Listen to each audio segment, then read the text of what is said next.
see the difference YouTube versus Facebook. 1.5 sa YouTube, kagabi lang yan, versus sa Facebook Reels. Facebook Reels yan.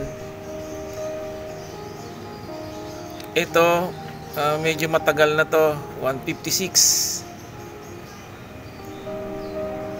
At ito rin si Baby Duck, 145 lang.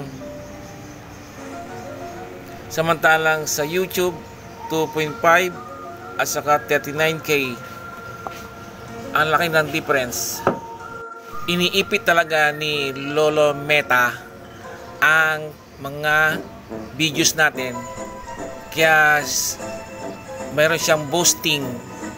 Pag nagbayad ka sa boosting niya, tsak, maraming manonood sa iyo. Pero kung wala kang pera, wala. Mga friends of friends mo lang, relatives ang manonood sa iyo. Pero kay YouTube, open lang. Maraming nanonood. Pangasahod, magbabayad ka na, nek mo.